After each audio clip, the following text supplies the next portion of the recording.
um prazer estar aqui com vocês novamente na nossa disciplina. Vamos então dar continuidade ao assunto da unidade 1, no qual a gente está observando a introdução ao processo de planejamento. E nessa aula agora, nós então abordaremos, né, a importância e finalidades do planejamento, bem como as suas características e natureza. Bem, na sociedade então em que vivemos, a competitividade faz parte da rotina das organizações. E o que seria então uma organização? Robbins a define como sendo um arranjo sistemático de duas ou mais pessoas que cumprem papéis formais e compartilham um propósito comum.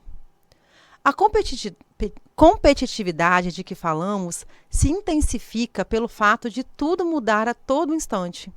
Tudo ser muito fluido, muito inconstante.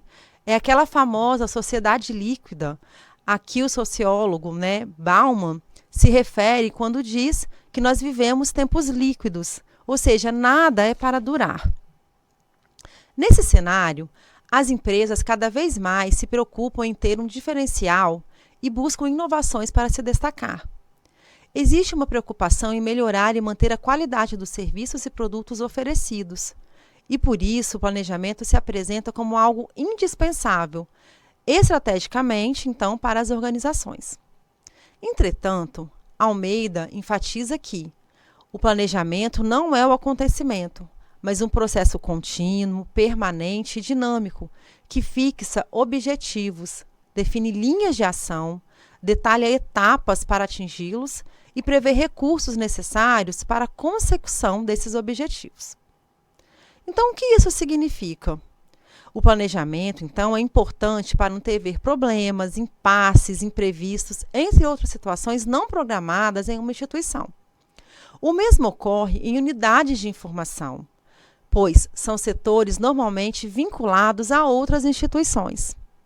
Em outras palavras, as unidades de informação não são organizações autônomas, elas dependem de organizações maiores. E, portanto, estão sujeitas a receber influências externas e internas do ambiente que a cerca, além das constantes mudanças tecnológicas, sociais e econômicas do contexto em que estão inseridas.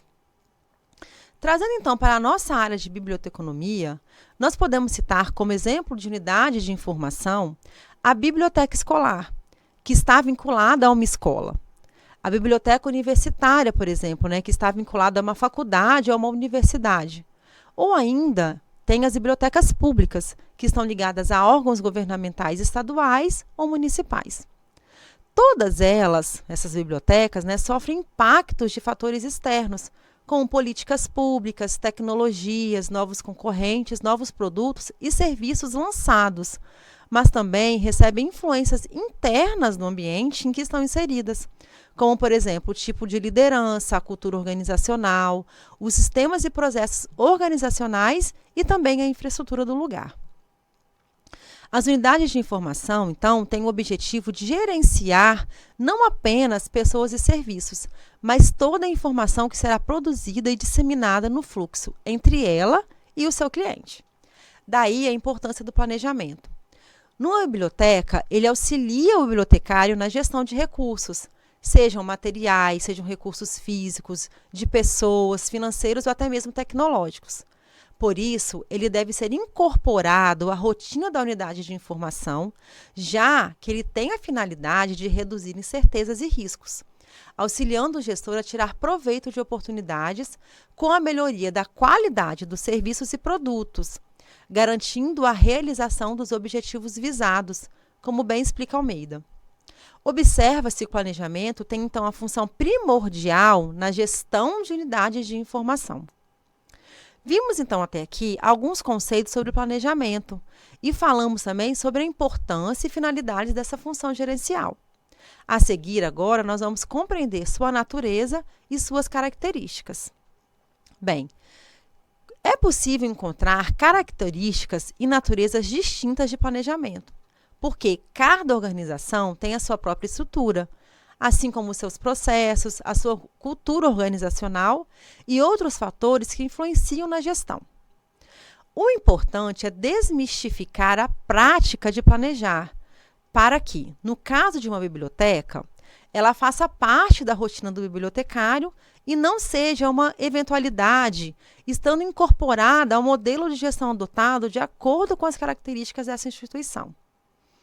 É fundamental se atentar para o fato de que o planejamento deve estar de acordo com os objetivos da instituição e não deve se limitar somente a planos com fim em si mesmos, perdendo então o foco da ação. A respeito de sua natureza, nós podemos afirmar que ele é um meio para alcançar fins e objetivos previamente definidos pela equipe, a partir de demandas verificadas em pesquisas e estudos de usuários, que são realizados, então, pela unidade de informação.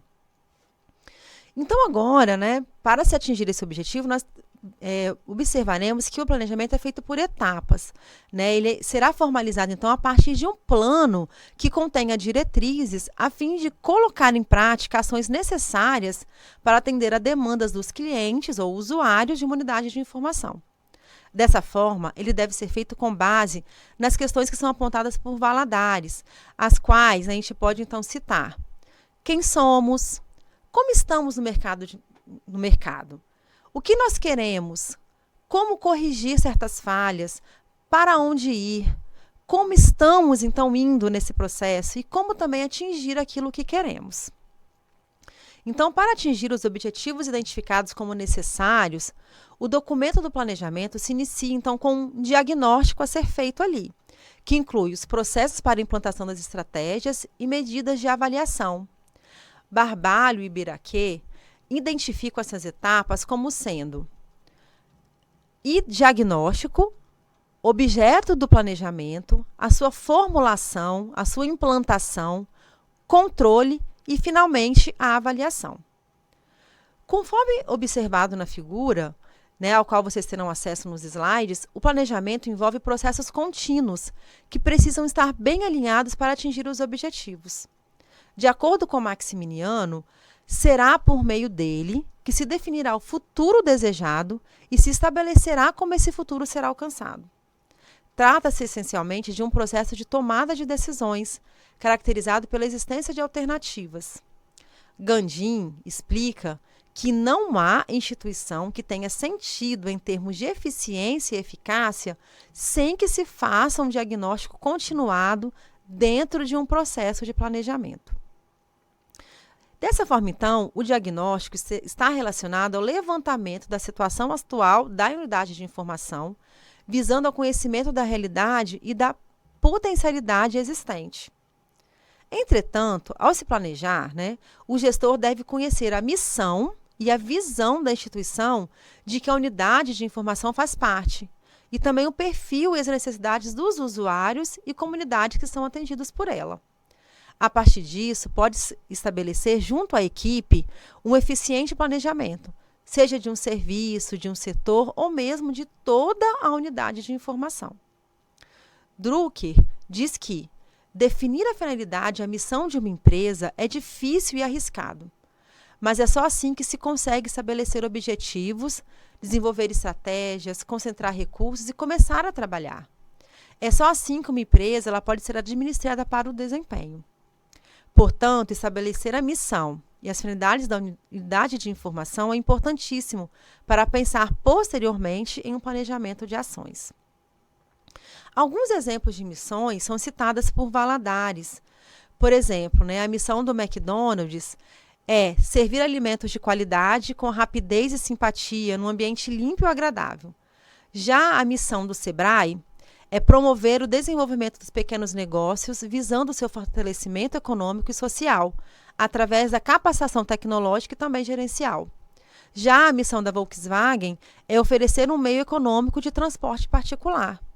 Então, como a gente pode observar, nesses 3 exemplos de missões, que a missão ela deve delimitar e orientar as ações. Ela deve ser clara e objetiva, para ser entendida por todos, pois precisa incorporar os valores e os princípios, então, da organização.